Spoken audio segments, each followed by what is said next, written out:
तू ना मुड़ेगा तू, कर शपथ कर शपथ कर शपथ, अग्निपथ अग्निपथ अग्निपथ। आप सभी लोग का अग्निपथ एकेडमी में स्वागत है। मेरा नाम विश्वेंद्र सिंह जादौन है और आप देख रहे हैं अग्निपथ एकेडमी का ऑनलाइन प्लेटफॉर्म। हम लोग प्रत्येक दिन की तरह आज भी राज व्यवस्था के सत्र में उपस्थित हैं।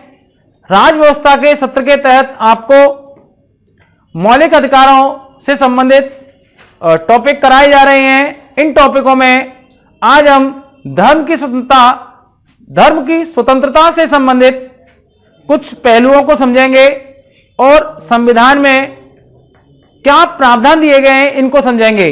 लेकिन हमें संविधान में क्या प्रावधान दिए गए हैं उनको समझने से पहले यह देखना होगा संविधान के किन किन अनुच्छेदों में धर्म की स्वतंत्रता से संबंधित प्रावधान किए गए हैं।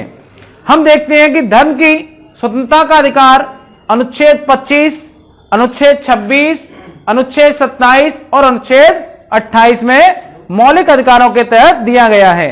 अनुच्छेद 25 में कहा गया है धार्मिक स्वतंत्रता का अधिकार अर्थात अंतःकरण और धर्म को अबाध रूप से मानने, आचरण करने और प्रचार करने की स्वतंत्रता।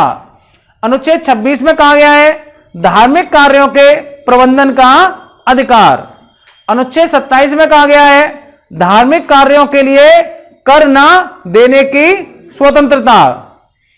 अनुच्छेद 28 में कहा गया है धार्मिक शिक्षा संस्थानों में धार्मिक शिक्षा देने की स्वतंत्रता या का अधिकार।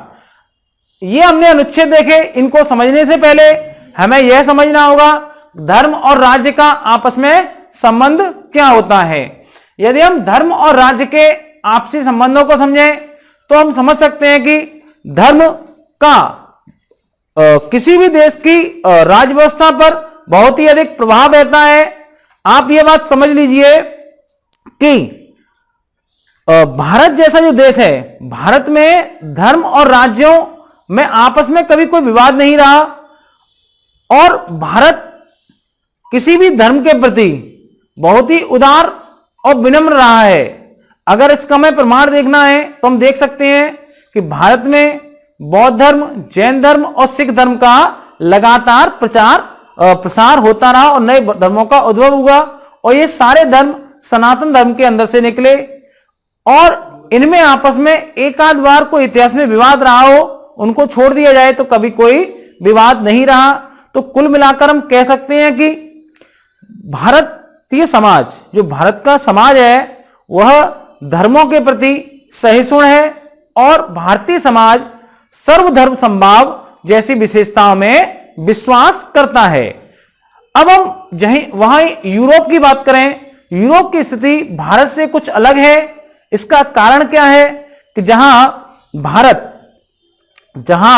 भारत में सर्वधर्म समभाव है, वहीं यूरोप में मध्यकाल में चर्च का वर्चस्व था और चर्च ने समाज पर अपना प्रभुत्व स्थापित कर लिया था। जो भी समाज में कार्य होते थे वो समाज चर्च के नियंत्रण में थे। तो उससे हुआ क्या, चर्च के नियंत्रण में थे तो उससे यह हुआ कि वहां पर समाज का, कला का, दर्शन का या नए विचारधारा का कभी विकास होने का मौका ही नहीं मिल पाया चर्च की वजह से। तो चर्च के इस क्रूरता से, चर्च की इस प्रवृत्ति से आम आदमी बहुत परेशान था और इसी परेशानी को दूर करने के लिए वहां पर पुनर्जागरण 14वीं सदी में शुरू हुआ। यही पुनर्जागरण आगे जाकर धार्मिक सुधार आंदोलन में परिवर्तित हो गया, जो चर्च के द्वारा किए गए कार्यों की प्रतिक्रिया के स्वरूप उत्पन्न हुआ था। अब यदि हम देखें तो ये जब धार्मिक सुधार आंदोलन आ रहा था तो लोग समझ रहे थे कि राज्य को और धर्म को हमेशा अलग अलग रहना चाहिए। अब राज्य और धर्म अलग अलग होंगे तो इसको सेक्युलरिज्म क्या बोला गया, सेक्युलरिज्म बोला गया। सेक्युलरिज्म जब बोला गया तो एक व्यक्ति हुए, एक विद्वान हुए, होली ओक। कौन हुए? होली ओक ने औपचारिक रूप से धर्मनिरपेक्षता अर्थात सेक्युलरिज्म की परिभाषा प्रस्तुत की और उन्होंने बताया कि धर्मनिरपेक्षता क्या होती है। अब हम देखते हैं कि धर्मनिरपेक्षता की अवधारणा, अगर हम धर्मनिरपेक्षता की अवधारणा देखें तो भारतीय समाज में, भारतीय राजनीति में धर्मनिरपेक्षता को लेकर लगातार ओहोपोह की स्थिति रही है। कुछ कहते हैं कि धर्मनिरपेक्षता अच्छी है, कुछ कहते हैं धर्मनिरपेक्षता हमारे समाज के लिए अच्छी नहीं है। लेकिन भारतीय राजनीतिक दलों ने धर्मनिरपेक्षता को लेकर कई बार राजनीतिक फायदे उठाने की कोशिश की है और इस बात में इस चीज का भी ध्यान नहीं रखा किसी ने कि भैया जो चीज अंग्रेजों ने या जो चीज यूरोप में जन्म ली, चर्च के इतने वर्चस्व के कारण इसका जन्म हुआ, क्या वह चीज भारत जैसे देश में जहां धर्म संभाव जैसी स्थितियां हैं, जहां सभी धर्मों को परंपरा का बराबर मौका दिया जाता है, कि ऐसे समाज में हमें धर्मनिरपेक्षता की जरूरत है। अगर जरूरत है भी तो क्या सेम उसी प्रोस्पेक्ट में जरूरत है जो यूरोप में प्रयोग हुआ था, या हमें अपने अनुसार इसको बदलना होगा। अगर कोई विचार, कोई सोच अगर किसी समाज में जन्मी होती है तो वह उस समाज के अनुसार होती है। अगर वह उस समाज के अनुसार है तो वह उस समाज में तो फिट बैठेगी, लेकिन वह निश्चित है कि वह दूसरे समाज में जाकर उतनी फिट नहीं बैठेगी, उसमें कुछ संशोधन करना पड़ेगा। जैसे आप अंग्रेजी में देखते होंगे, अंग्रेजी में रोटी नामक कोई शब्द नहीं होता, लेकिन वहां ब्रेड बोलते हैं। अब ब्रेड माने रोटी तो होती नहीं है, हमारी रोटी अलग होती है। कारण क्या है? जब यूरोप में रोटी बनती ही नहीं थी तो रोटी होगी कैसे? जो चीज जहां बनेगी वही तो होगी। वहां पर रोटी थी नहीं, वहां तो ब्रेड खाते थे, अलग तरह की चीजें खाते थे। अब जैसे पिज्जा है, पिज्जा की हिंदी क्या होती है? पिज्जा की कोई हिंदी नहीं भैया। क्यों? हमारे पिज्जा था ही नहीं पहले। जब पिज्जा था ही नहीं तो हिंदी क्या होगी? जैसे जिराफ की हिंदी क्या होती है? जिराफ की हिंदी कुछ नहीं होती। भाई कारण क्या? जिराफ अफ्रीका में पाए जाते हैं, इंडिया में थे ही नहीं जिराफ। जब हमने उस जानवर को देखा ही नहीं तो उसको बोले कैसे? बात समझ में आ गया? किसी को देखने के बाद ही तो बोलते हैं, या किसी को महसूस करने के बाद बोलते हैं। जैसे आप कह सकते हैं कि भगवान को जब देखा नहीं तो भगवान बोलते क्यों हैं? कहीं ना कोई ना कोई कहानी ऐसी रही है जिसके माध्यम से उनके नाम रखे गए। लेकिन तभी भी हमने उड़ने वाले घोड़े, उड़ने वाला घोड़ा सुना होगा आपने, ये भारतीय परंपरा का नहीं है। अगर आपको ना पता हो, इसे यूनिकॉर्न कहते हैं। आजकल बच्चे बड़ा दीवाने हैं। मेरे यहाँ भी एक बच्चा है, वो भी यूनिकॉर्न पेन का बड़ा दीवाना है। विशेषकर लड़कियां तो कुछ ज्यादा ही दीवानी होती हैं। अब यूनिकॉर्न जो पेन है उसमें एक उड़ने वाला घोड़ा होता है, जो यूरोपीय समाज से आया है, जो ईसाई धर्म से आया है। जब ईसाई धर्म से आया, इसकी यहाँ हिंदी नहीं हो सकती। क्या हो सकती है हिंदी? क्योंकि वहीं का है, हमने तो बनाया नहीं। हमारे यहाँ तो उड़ने वाली परी होती है। बात समझ में आ गया? और हमारे यहाँ उड़ने के लिए पंखों की आवश्यकता नहीं होती। हनुमान जी बस ऐसे हाथ करते हैं और वो अपने आप हवा में उड़ते हैं। तो हमारे थोड़ा सा भगवान और शक्ति वाले हैं, कह सकते हैं। तो ऐसे ही जब धर्मनिरपेक्षता का शब्द आया तो ये भी क्या था कि अलग समाज से आया, अलग चीज से आया। हम कहेंगे अरे नहीं थोपेंगे, नहीं थोप पाएंगे। तो भैया अब धर्मनिरपेक्षता का सिद्धांत नहीं थोप सकते, ये समझ में आ गया। अब लेकिन ये तो समझ ले मैं धर्मनिरपेक्षता होती क्या है। अब धर्मनिरपेक्षता क्या होती है, तो इसको समझने के लिए आपको समझना चिंतन। क्या समझना होगा? आपके चिंतन में क्या होना चाहिए? अगर आप सही उम्र में हैं तो चिंतन में क्या होना चाहिए? आपके सरकारी नौकरी होनी चाहिए, क्योंकि आप तैयारी करने आए हैं। चिंतन में कोई और आया तो आप समझो भटक गए। समझ में आ गई बात? नहीं आ गई? और फिर आप कभी इधर हिलोरे खाएंगे, कभी इधर हिलोरे खाएंगे, कभी मैं इधर चला और कभी मैं इधर चला। तो ऐसे ही चिंतन में क्या होना चाहिए? धर्म नहीं होना चाहिए। मतलब कौन कह रहा है ये? धर्मनिरपेक्षता की अवधारणा में कहा गया, होलीयोग जैसे विचारकों ने कहा है। इन्होंने कहा है कि धर्मनिरपेक्षता में चिंतन में हमारे जो है वो धर्म नहीं होना चाहिए, धर्म के समर्थक नहीं होने चाहिए। अगर हमें कुछ करना है या तो हम धर्म से तटस्थ रहें या धर्म का हम फिर विरोध करें। क्या करें? विरोध करें। अब क्या है? अब चिंतन में क्या होना चाहिए? चिंतन में क्या होना चाहिए? चिंतन में वही होना चाहिए जो मेरे सपनों में आता है। वो क्या आती है? सरकारी नौकरी। क्या आती है? सरकारी नौकरी आती है। चिंतन में क्या होना चाहिए? अगर चिंतन में क्या होना चाहिए, पहले उससे पहले आपको ये समझना होगा, जो सेक्युलरिज्म शब्द है वो सेक्युल से बना है। किससे बना है? सेक्युलम से बना है। और इसका अर्थ होता है इहलोक। क्या होता है? जब बनाई ये इहलोक से है तो चिंतन में क्या होगा? चिंतन में होगा इहलौकिक समस्याएं। क्या होंगे? इहलौकिक समस्याएं और इहलौकिक समस्याएं कि मुझे काश एक दिन दीपिका पादुकोण से मिलने का मौका मिल जाए। ये क्या है? इहलौकिक समस्या। और मुझे मां दुर्गा के दर्शन हो जाएं। ये क्या है? पारलौकिक समस्या। हैं दोनों महिला ही, हैं दोनों महिला ही, लेकिन अंतर क्या है? एक है कि मुझे किससे मिलने का मौका मिल जाए। अरे अब कुछ लोग मैं दीपिका पादुकोण कहेगा तो मुंह सुगोड़ रहे हैं, तो आलिया भट्ट से मिल लो भाई, किसी और से मिल लो जो आपकी फेवरेट हो सकता है कि आपकी फेवरेट कोई हीरोइन ना हो, आपकी पड़ोसिनी हो। भाई हो जाता है कि मैं घर से निकलते ही थोड़ी दूर चलते ही रास्ते में है उसका घर। होता नहीं होता है? सबका कोई कोई फेवरेट होता है। तो मैं ये नहीं कह रहा कि आपके क्या है, मैंने तो एक बात बताई कि इहलोक परलोक क्या होता है। आप तो अपनी फीलिंग बताने लगे, नहीं नहीं सर दीपिका नहीं पसंद है, वो वाली पसंद है, तो वही मन में रख। तो अब है क्या? तो अब है क्या? हमारे चिंतन में क्या होनी चाहिए? इहलौकिक समस्या होनी चाहिए, ना कि पारलौकिक समस्याएं। और इन इहलौकिक समस्याओं का समाधान हमें किस में ढूंढना चाहिए? कि हमें ढूंढना चाहिए कि धार्मिक कर्म कांडों में। किसमें? नहीं भैया कि परीक्षा में पेपर क्वेश्चन गलत हो गया कि आज हमें पूछा गया कि ये बताओ कि संघीय सरकार क्या होती है, और हम संघीय सरकार में लगाया है कि संघीय सरकार में सर्वोच्च न्यायालय नहीं होता है। अब हम क्या कर रहे हैं? 16 सोमवार का व्रत रखेंगे कि कृपया आंसर हमारा संघीय सरकार हो जाए। ये क्या हो गया? ये हो गया धार्मिक कर्मकांड। घंटी बजा रहे हैं, इसका आंसर डी हो जाए, इसका आंसर डी हो जाए। ये क्या हो गया? पारलौकिक समस्या है। क्या हो गया? पारलौकिक समस्या हो गया। हाँ अब देखो, अभी एक था व्यक्ति इंटर में पेपर दे, तो मैंने आज तक कभी पूजा करते नहीं देखा, आज तो दमादम पूजा हो रही है। पूजा हो रही है। अच्छा हे प्रभु दिला देना। जो थोड़ी भी कहते हैं गाना है आनंद स्वामी का, ऐसे ऐसों को दिया है मुझे भी तू लिफ्ट करा दे। तो इहलौकिक समस्याएं ये क्या है? अब इहलौकिक समस्याओं का समाधान ढूंढना है तो हमें वैज्ञानिक प्रवृत्ति में, वैज्ञानिक मनोवृत्ति में, विज्ञान में ढूंढना होगा। हमें अनुसंधान करने होंगे। क्या करने होंगे? बारिश क्यों होती है? क्योंकि इंद्रदेव जब खुश होते हैं तो बारिश होती है। यह है पारलौकिक समस्याएं। क्या है ये? पारलौकिक समस्याएं।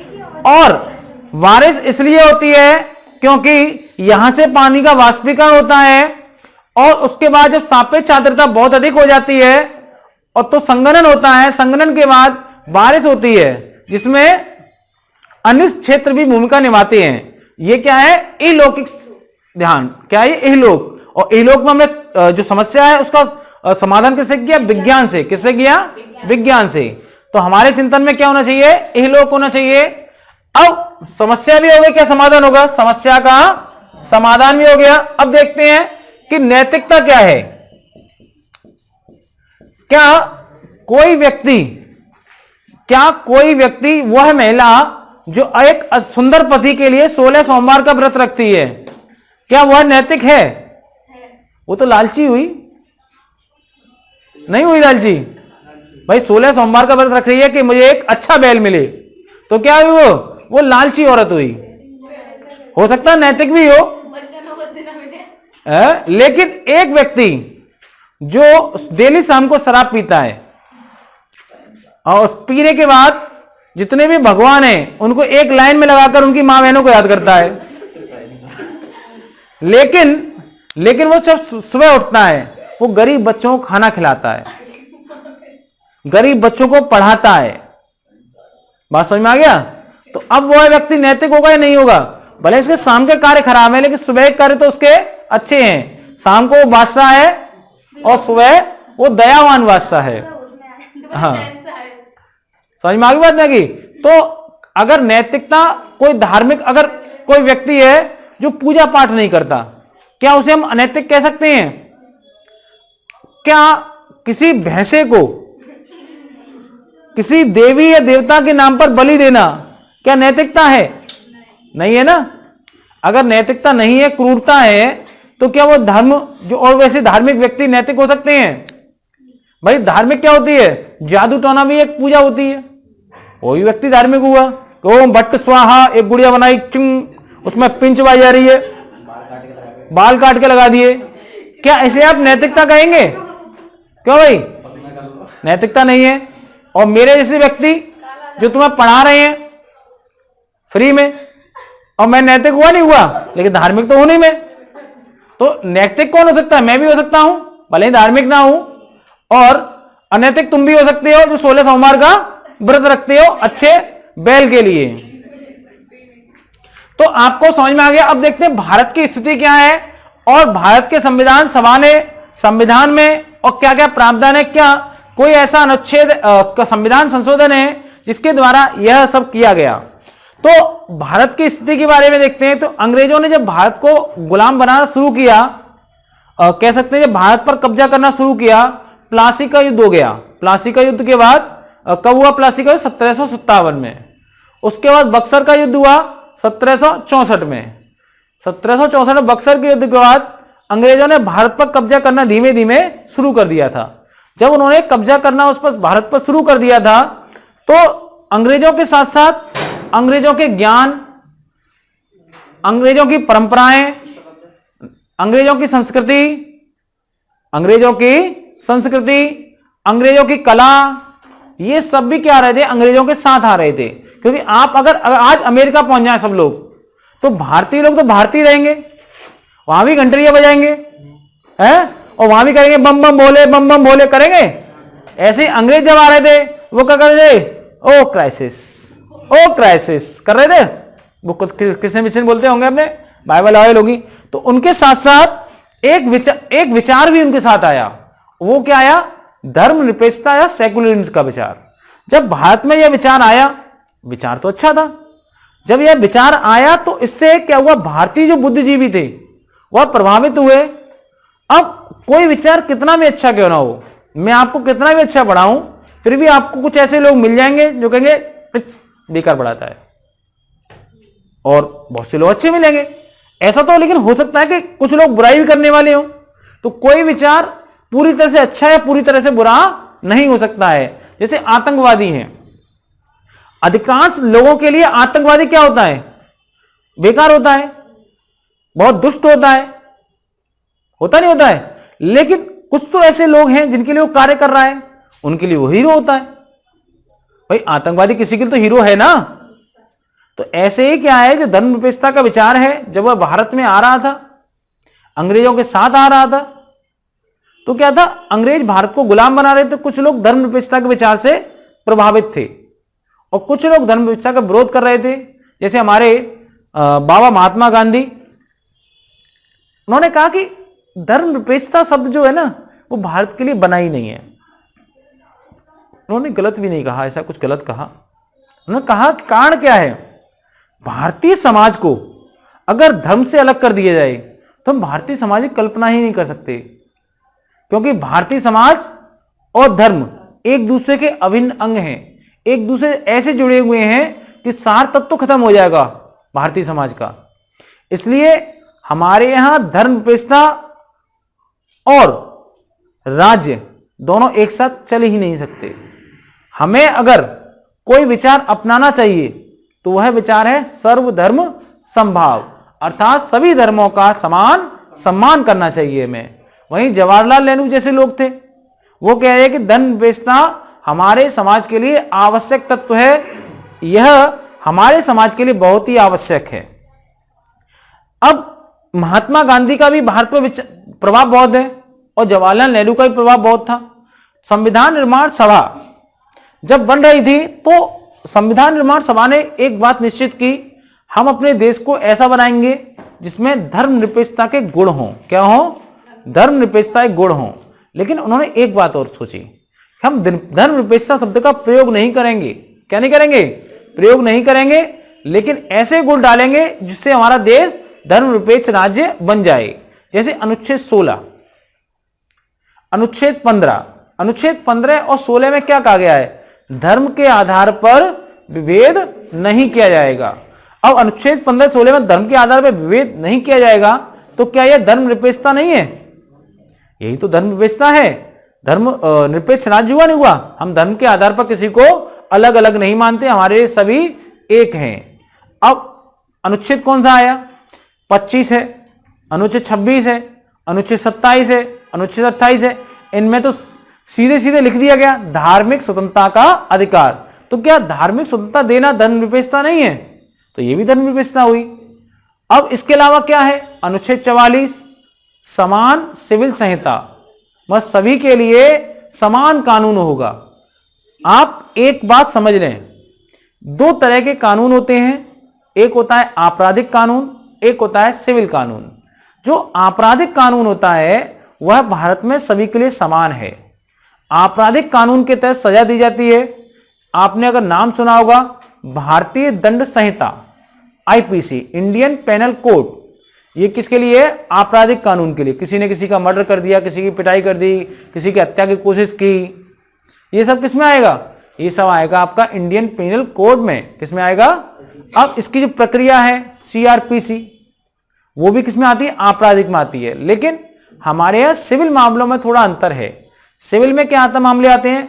सारी संबंधों से संबंधित मामले आते हैं, धन के मामले आते हैं, पैसे के मामले आते हैं, कर के मामले आते हैं। विशेषकर मैरिज एक्टों को लेकर, शादी संबंधों को लेकर आपस में कुछ मतभेद हैं अलग तरह के। जैसे भारतीय जो हिंदू है उनमें क्या है? हिंदू मैरिज एक्ट कानून लागू होता है। जैसे बी.आर. अंबेडकर ने बनाया था, हिंदू मैरिज एक्ट को बी.आर. अंबेडकर ने बनाया था, और इसमें ध्यान रखा गया कि हिंदुओं का डिस्क्रिमिनेशन जाति के आधार पर ना हो जाए। इसलिए सबके लिए एक कानून है, एक ही शादी कर सकते हैं। बहुपत्नी प्रथा को खत्म कर दिया है, लेकिन उसमें बहुपति प्रथा को खत्म नहीं किया गया है। तो आप लोग स्वतंत्र हैं, जो महिलाएं हैं वह बहुपति कर सकती हैं, क्योंकि उसमें लिखा गया बहुपत्नी प्रथा समाप्त है।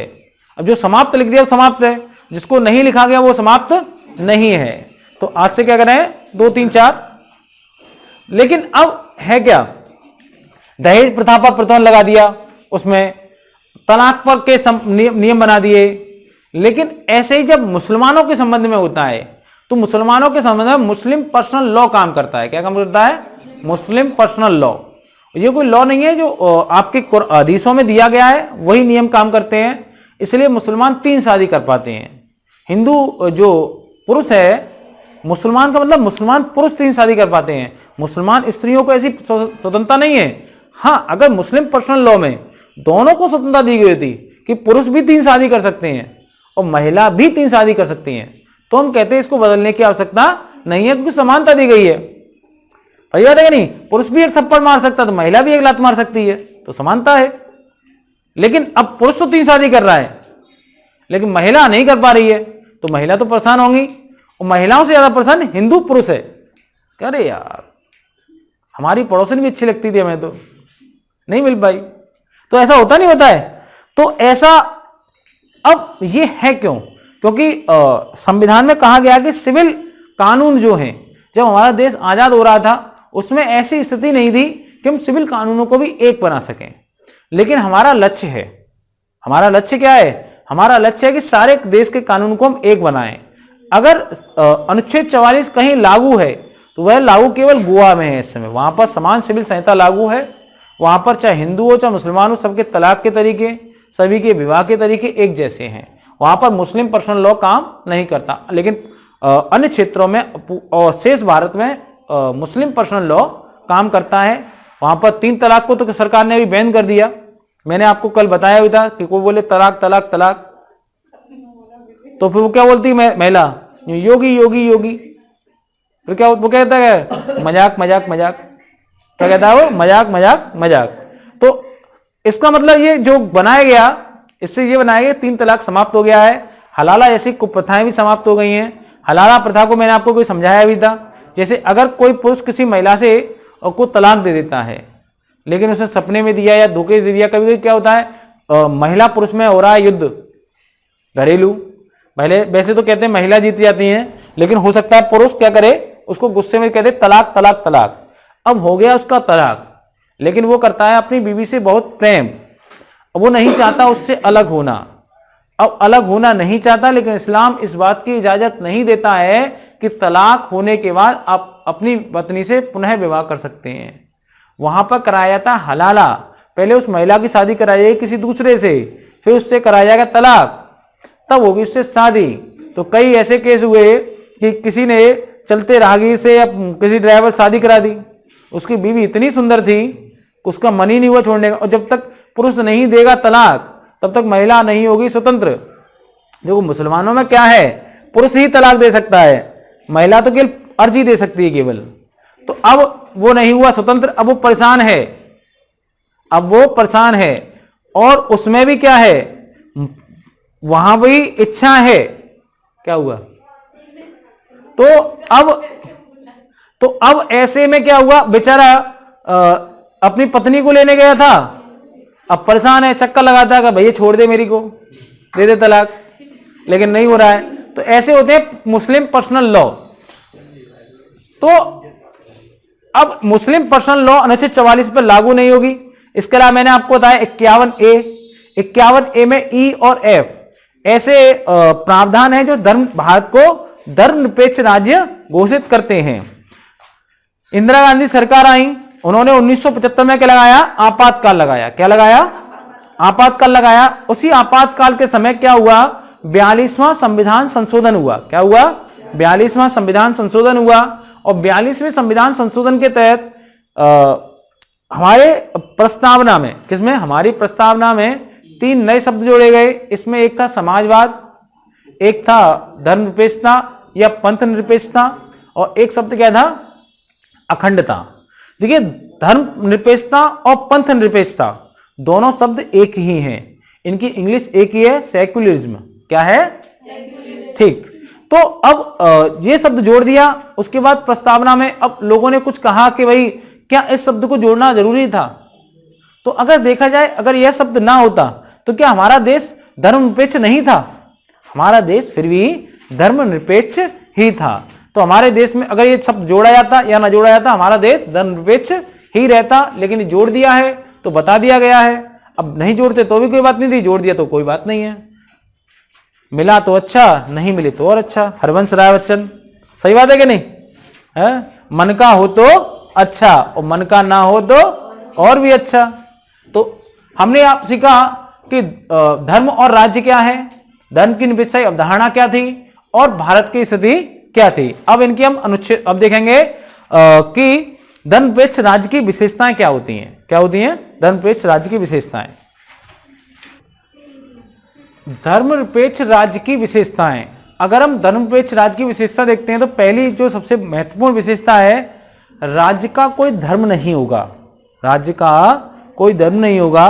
क्या भारत का कोई धर्म है? क्या भारत राज्य का कोई धर्म नहीं है। इसका सीधा सा मतलब यह है कि भारतीय राज्य का कोई धर्म नहीं होगा। अगर भारतीय राज्य का कोई धर्म नहीं है ना, इसलिए मतलब हमारे यहाँ नागरिकों के धर्म है, व्यक्तियों के धर्म है, ना कि भारत का धर्म है। जैसे भारत का धर्म, राज्य की धर्म हिंदू है, जैसे पाकिस्तान में राज्य की धर्म क्या है, मुस्लिम, लेकिन भारत का कोई राजकीय धर्म नहीं है। अगला, राज्य विभिन्न धर्मों में भेदभाव नहीं करेगा। मतलब हमारा जो देश है वह किसी भी धर्म विशेष को ना तो लाभ देगा और ना ही उसके प्रति कोई हानि का कार्य करेगा। कोई भी नियम, कानून, विनियम सभी क्या होंगे, सभी धर्मों के लिए समान होंगे। सभी धर्मों के, किसी भी धर्म के व्यक्ति को इस आधार पर रिजेक्ट या पास नहीं किया जाएगा। ना तो वो इस आधार पर क्वालिफाई होगा और ना ही इस आधार पर रिजेक्ट होगा कि वह क्या है, विशेष धर्म से संबंधित व्यक्ति है। अब इसके कुछ अपवाद भी हैं। अपवाद क्या है? Personal civil code. Personal civil code. अब पर्सनल सिविल कोड का मतलब क्या हुआ, इसमें आते हैं शादी विवाह से संबंधित मामले। इसमें भेदभाव कर सकता है। जैसे हिंदू और एक है मुस्लिम, तो हिंदू पर जो विवाह या तलाक से संबंधित नियम लागू होंगे वो हिंदू मैरिज एक्ट के तहत, किसके तहत होंगे? हिंदू मैरिज एक्ट के तहत। वहीं पर मुस्लिमों पर जो नियम लागू होंगे वो किसे होंगे? मुस्लिम पर्सनल लॉ के तहत। हिंदुओं को एक शादी करने का अधिकार है और मुसलमानों को तो 3 बहू लाने का है। कितने का है?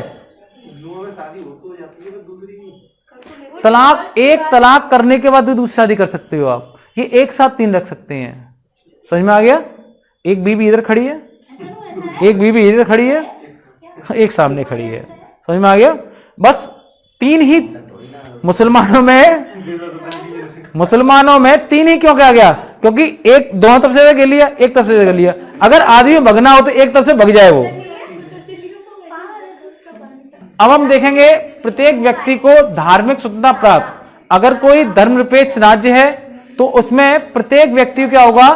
धर्म को मानने की, धर्म का आचरण करने की, धर्म का प्रचार करने की और की स्वतंत्रता होगी। इसके अलावा धर्मांतरण करने की। अगर कोई व्यक्ति मुसलमान है, हिंदू बनना चाहता है, कोई व्यक्ति हिंदू है, मुसलमान बनना चाहता है, उसकी स्वतंत्रता होगी। इसके अलावा धर्म को ना मानने की। अगर आप हिंदू हैं और धर्म को नहीं मानना चाहते तो आपको यह भी स्वतंत्रता है, मत मानो।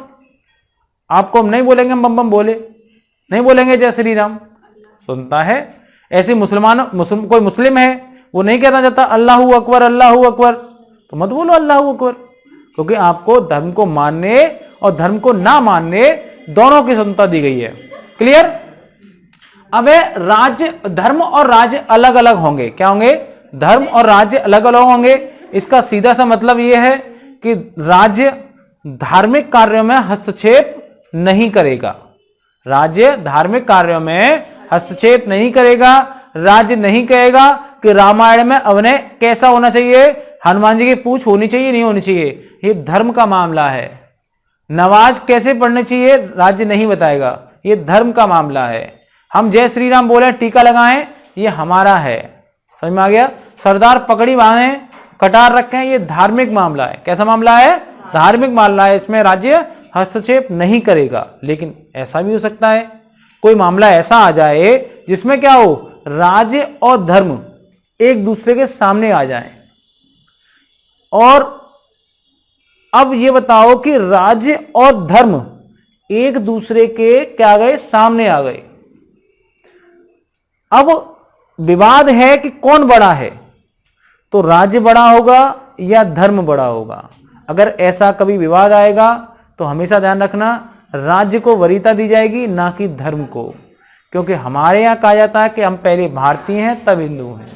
मतलब इसका सीधा सा मतलब है कि राज्य बड़ा या धर्म, राज्य बड़ा है और धर्म छोटा है। इसका मतलब राज्य धर्म को नियंत्रित कर सकता है। राज्य क्या कर सकता है? धर्म को नियंत्रित कर सकता है। जैसे अब कोई ऐसा समारोह हो रहा है धर्म का जिसमें क्या हो रहा है, लोक व्यवस्था खराब हो सकती है। क्या हो सकती है?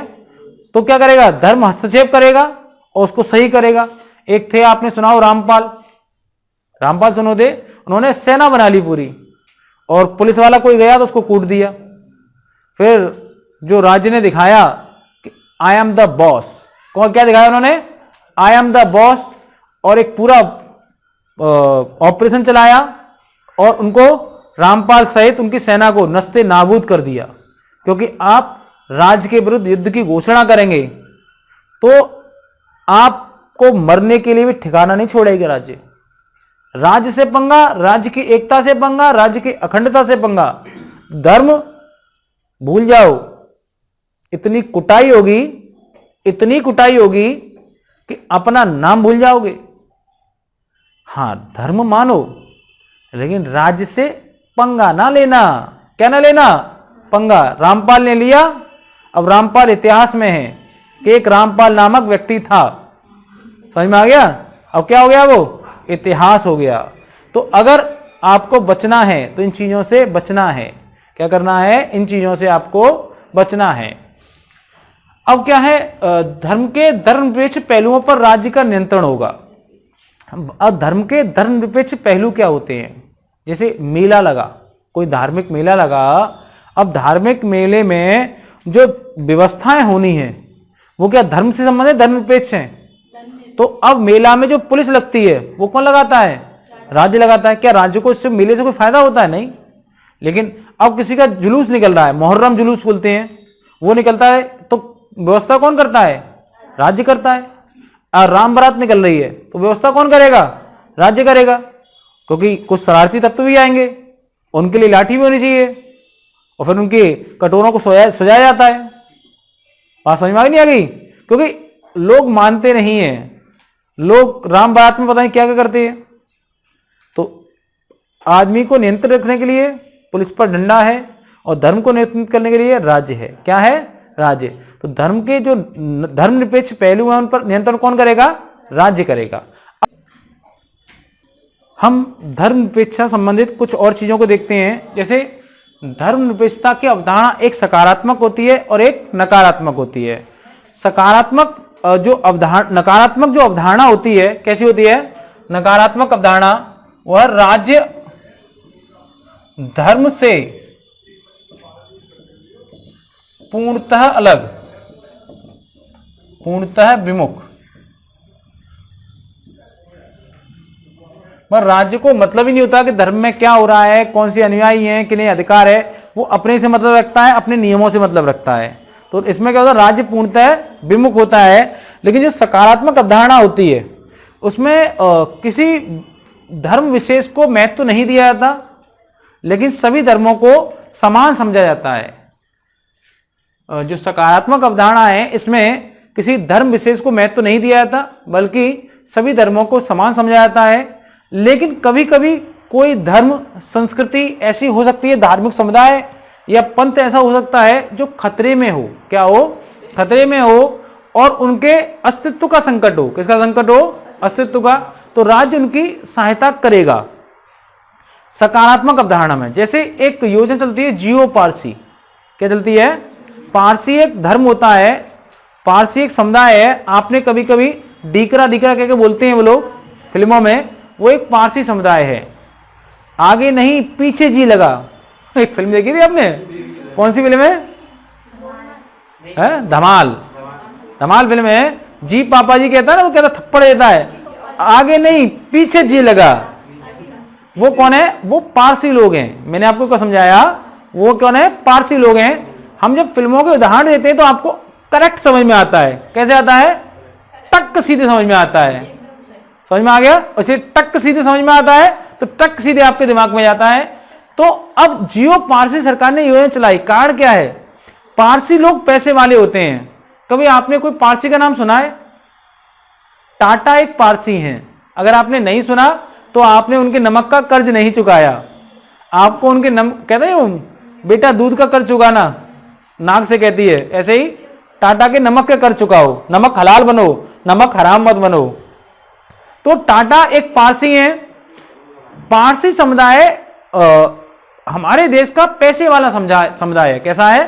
पैसे वाला। तो अब उनमें क्या हुआ? उनमें शादियों को लेकर थोड़ा सा रुचि कम हो गई। जब शादी नहीं होगी तो क्या होगा? उनके बच्चे भी नहीं होंगे। अब वहां पर क्या होता है? 45 46 साल तक शादी नहीं करते। उसके बाद शादी करने का मतलब क्या? भाई पीढ़ी तो आगे बढ़ेगी नहीं, या उनमें बहुत समस्या आती हैं।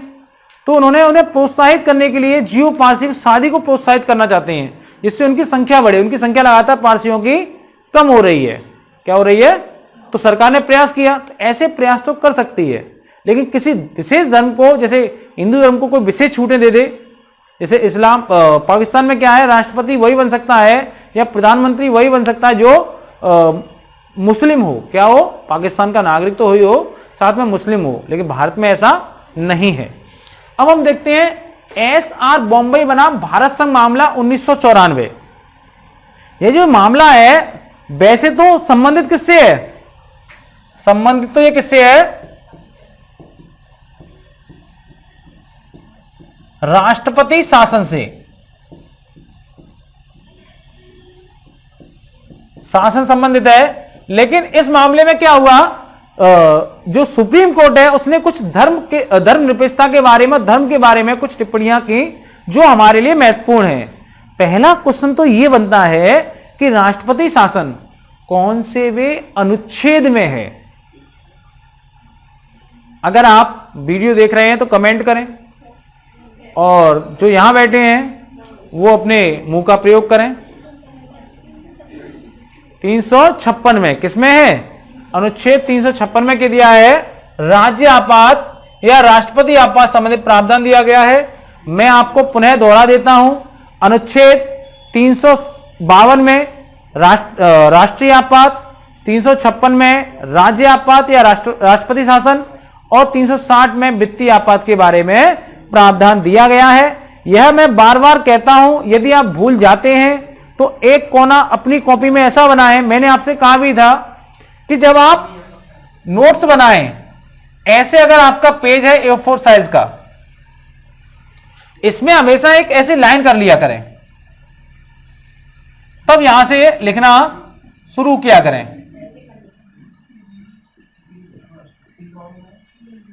ऐसे लिखना शुरू किया करें। अब इनमें क्या हो, इनमें क्या होंगे आपके इंपॉर्टेंट चीजें जो आप भूल जाते हैं, तो आपकी कॉपी कुछ ऐसे दिखेगी, समझ में आ गई। तो इससे आपको फायदा अधिक होगा।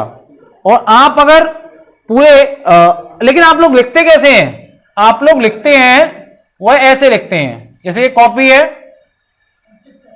आप लोग यहां से लिखना शुरू नहीं करते कॉपी को, आप लोग यहां से शुरू करते हैं लिखना, यहां से शुरू करते हैं और यहां तक लिखते हैं पूरा भर के। क्या करते हैं, कॉपी की बचत करते हैं। ऐसा लगता है कि कॉपी की बचत करके आपका जीवन कट रहा है, वैसे तो जीवन नहीं कटेगा। अगर आप 100 रुपए की कॉपी ले लेंगे तो आप हो सकता है दुनिया के सबसे गरीब इंसानों में गिने जाए कि ये वही जा रहा है जिसने 100 रुपए की कॉपी खरीद कर गरीब हो गया था, है? जो 100 रुपए की कॉपी खरीद कर क्या हो गया, ये गरीब हो गया। अब इसकी ये नौबत आ गई है कि इसको मंदिर के सामने चिल्लर बटोरनी पड़ती है। ऐसा है क्या? ऐसा नहीं है तो फिर ऐसे बनाओ। क्यों ऐसे बना रहे हो कि इस कोने से शुरू करूंगा, इस कोने तक चलूंगा। तो राष्ट्रपति शासन हुआ, इसमें क्या कहा, एक तो उन्होंने सुप्रीम कोर्ट ने कहा, पहला पॉइंट कहा कि जो धर्म निरपेक्षता है वो संविधान का मूल ढांचा है। क्या कहा उन्होंने, धर्म निरपेक्षता संविधान का मूल ढांचा है। अब क्वेश्चन एक और बनता है, संविधान का मूल ढांचा है, यह अवधारणा सुप्रीम कोर्ट ने कौन से वे केस में पहली बार दी थी?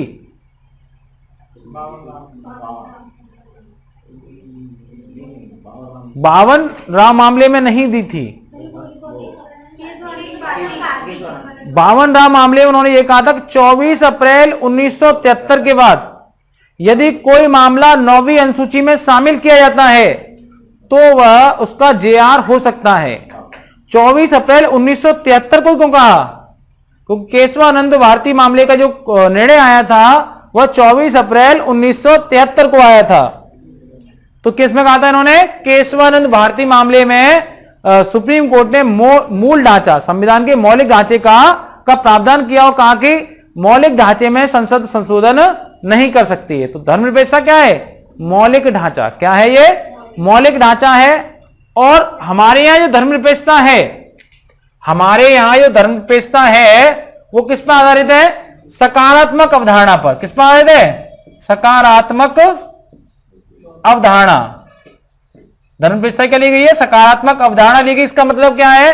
हम सभी धर्मों को समान समझेंगे, ना कि सभी धर्मों से विमुख हो जाएंगे। क्या नहीं होंगे? विमुख नहीं होंगे, बल्कि सभी धर्मों को समान समझेंगे।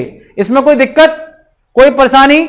अगर कोई परेशानी नहीं है तो अब क्या है, राज्य के मामले में धर्म हस्तक्षेप नहीं करेगा। कोई बाबा आकर नहीं कह सकता कि प्रधानमंत्री ने गलत किया। और क्यों किया? क्योंकि धर्म में हमारे में नहीं लिखा। आएगा डंडा, बाबा की जो होगी कुटाई, समझ जाएगा कि कौन ऊपर? राज्य ऊपर, कोई धर्म ऊपर नहीं। तो कह सकते हैं राज्य के मामले में कोई धर्म हस्तक्षेप नहीं करेगा। किसने कहा? सुप्रीम कोर्ट ने कहा। अब इसका मतलब राज्य के मामले तो राजनीतिक दल हैं, राजनीतिक दल हैं, वह भी धर्म का प्रयोग नहीं करेंगे। कोई भी राजनीतिक दल धर्म के आधार पर चुनाव प्रचार नहीं कर सकता। अगर कोई नेता धार्मिक आधार पर क्या करता है, धार्मिक आधार पर यदि भाषण देता है और धर्म के लोगों को उकसाता है तो फिर उसको दंड दिया जाएगा। क्या दिया जाएगा? दंड दिया जाएगा। क्लियर? अनुच्छेद 25 में अंतःकरण और धर्म की स्वतंत्रता दी गई है। अब अनुच्छेद 25 को दो भागों में विभाजित किया गया है, 25(1) और 25(2). साथ ही अनुच्छेद 25 में दो स्पष्टीकरणों का भी उल्लेख किया गया है। अनुच्छेद 25(1) में 3 तरह के अधिकार दिए गए हैं। कह सकते हैं कि एक तो क्या अधिकार है, अंतःकरण की स्वतंत्रता, और क्या है, धर्म को मानने, आचरण करने और प्रचार करने की स्वतंत्रता। यह किसमें दी गई है? अनुच्छेद 25(1) में दी गई है। इतनी ही बातें लिखकर इन्होंने क्या लिख दिया है? इत्यादि। क्या लिख दिया है? इत्यादि करके लिख दिया, मतलब और भी कुछ हो तो शामिल हो सकता है। लेकिन अंतःकरण की स्वतंत्रता, धर्म को मानने, आचरण करने, प्रचार करने की स्वतंत्रता पर 25(1) में ही कुछ बातें बताई गई हैं, जैसे लोक व्यवस्था,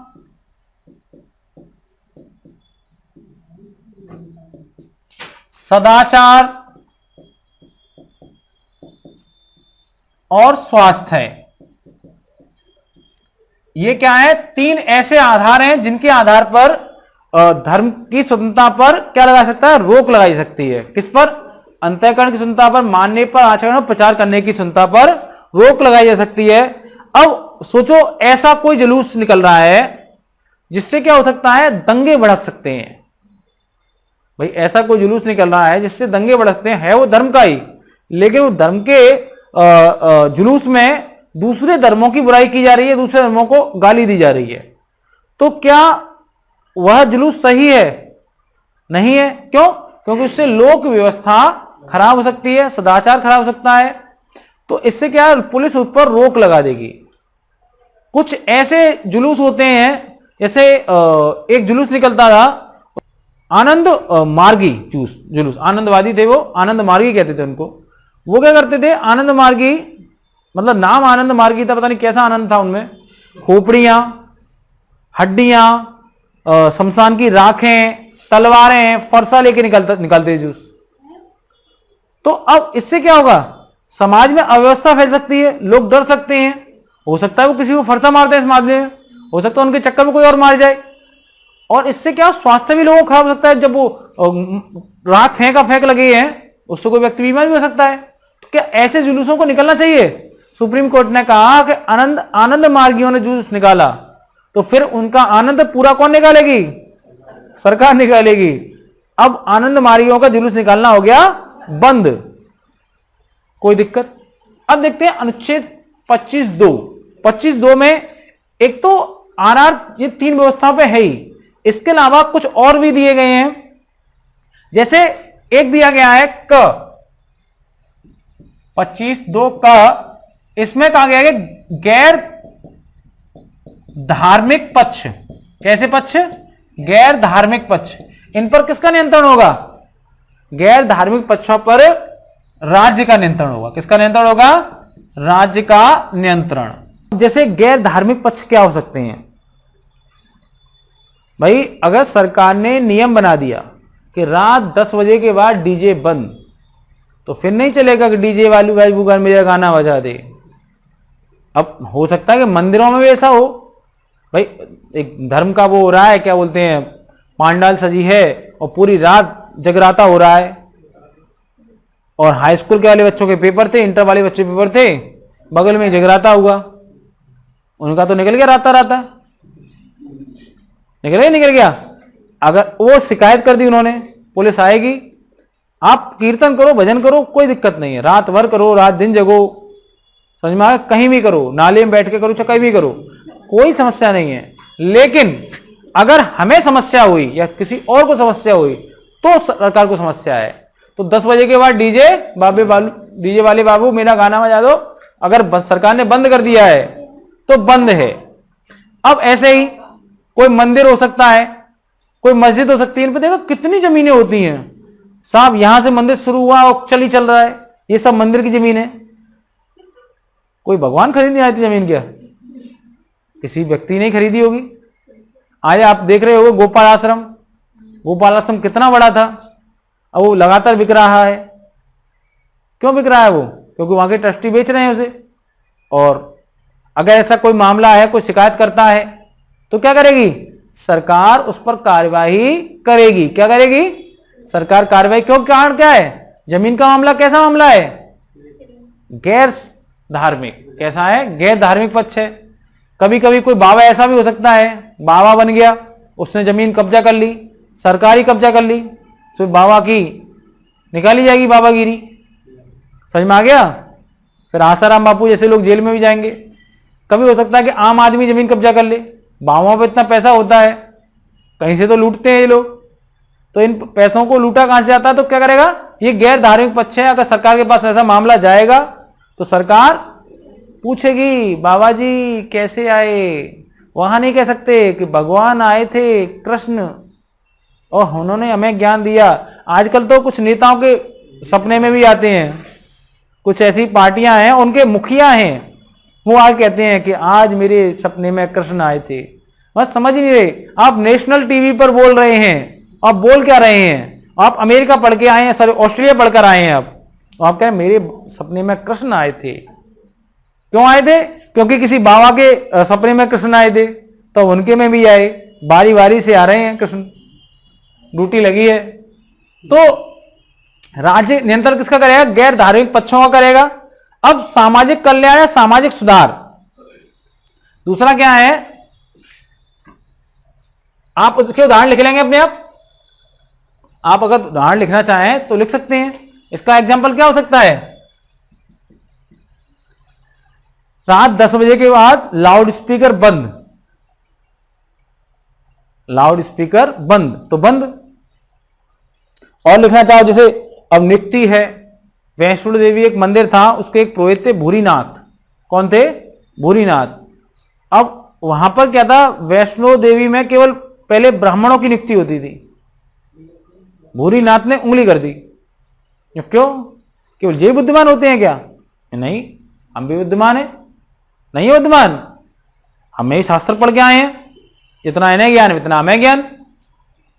और सही बात भी है, एक पंडित ही क्यों बने?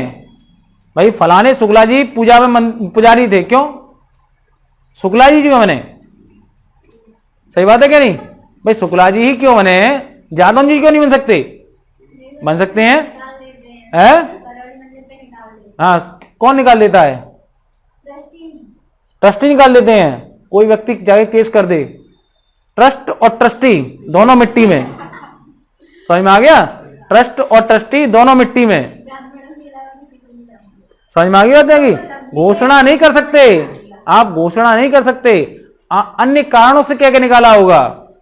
अगर आपने कहा कि जाति की वजह से निकाला है, आपको लगता है कि आपके मुंह पे कह रहे हैं, क्या क्या दिखा वहां पर? वो जो कारण लिखा, भाई निकालने का जो कारण लिखा जाता है, देखो कानून मानता है लिखा हुआ, और मां मांगे डिटोल का धुला हुआ, ऐसे कानून मांगे लिखा हुआ। समझ में आ गई बात नहीं आ गई? तो कानून क्या मानता है? लिखा हुआ। जो लिखा गया वो है, जो अफवाह है वो नहीं मानेगा। भाई किसी ने किसी का मर्डर किया है, ये कानून सबूत के आधार पर मांगे, किसके आधार मांगेगा? नहीं, मीडिया तो पता ही क्या क्या कहती है। मीडिया कहती कर दिया कर दिया कर दिया। अगर सोचो न्यायालय सुने तो हो गया, और पता चलता बाद में न्यायालय निर्णय देता है कि साहब ये तो वहां था भी नहीं, ये मर्डर हुआ था। बात समझ में आ गया? मैंने कल समझाया भी था आपको उदाहरण देकर, किसी का मर्डर हुआ था उसमें, तो हुआ था। अब क्या? सामाजिक कल्याण या सामाजिक सुधार। अगला क्या है? खामे सामाजिक